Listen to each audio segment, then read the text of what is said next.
YCP అంతం కూటమి పంతం అనాల. కూటమిలో ఉన్న భారతీయ జనతా పార్టీ అట్లాగా ఆలోచించట్లేదు, కానీ తెలుగుదేశం జనసేనల లక్ష్యం మాత్రం స్పష్టంగా అదే కనబడుతోంది. ఎందుకంటే దాడులు జరుగుతున్న అలాంటి విషయాల్లో చూసి చూడనట్టు ఉండటం, దాని గురించి ప్రచారంలోకి రాకుండా చూడటం, లేదా అది మాటల పరంగా అయితే తప్పని చెప్తున్నా ప్రాక్టికల్గా ఇంతవరకు నియంత్రించకపోవటం.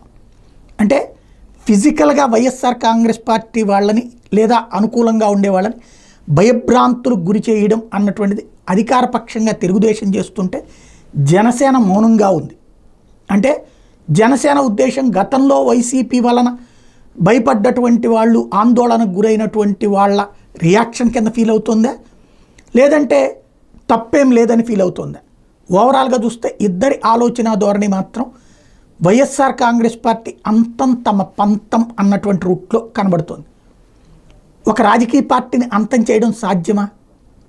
ఒకసారి 2014లో పుట్టి 2019లో అసలు ఉనికికి ఇబ్బంది పడ్డటువంటి జనసేన ఇవాళ ఏకంగా 100% స్ట్రైక్ రేట్ సాధించింది.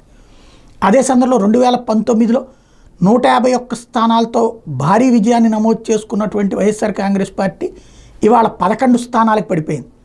అప్పుడు 23 స్థానాలకు పరిమితమైనట్టు తెలుగుదేశం పార్టీ ఇప్పుడు ఏకంగా 130 దాటింది సీట్లు. దాన్ని బట్టి చూస్తుంటే ఎక్కడ తేడా ఉంది అంటే ఖచ్చితంగా ఆలోచనలో తేడా ఉంటుంది. ఒక పార్టీని శాంతం అంతం చేయడం అన్నటువంటిది సాధ్యం అంటే సాధ్యమేనని నమ్ముతున్నారు.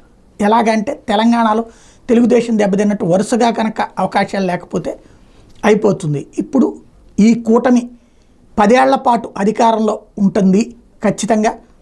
ఆ తర్వాత ముఖ్యమంత్రి పదవికి సంబంధించి అప్పుడు పవన్ కళ్యాణ్ ముందుండేటట్టు, అప్పుడు ముఖ్యమంత్రి అభ్యర్థిగా పవన్ కళ్యాణ్, అప్పటిదాకా చంద్రబాబు ముఖ్యమంత్రి, పవన్ కళ్యాణ్ డిప్యూటీ సీఎం, ఇదే కూటమి కొనసాగుతుంది అన్నటువంటిది తెలుగుదేశం నాయకులు మిగతా వాళ్ళకి కార్యకర్తల్ని మోటివేట్ చేస్తా చెప్పేటటువంటి అంశం. కాబట్టి ఇద్దరిలో కూడా ఆ సారూప్యత, ఆ సాన్నిహిత్యం కనబడుతోంది. కాబట్టి వైసీపీ ప్లేస్ని జనసేన రీప్లేస్ చేసేలాగా వేస్తున్న అడుగులు సక్సెస్ అవుతాయా లేదా చూడాలి.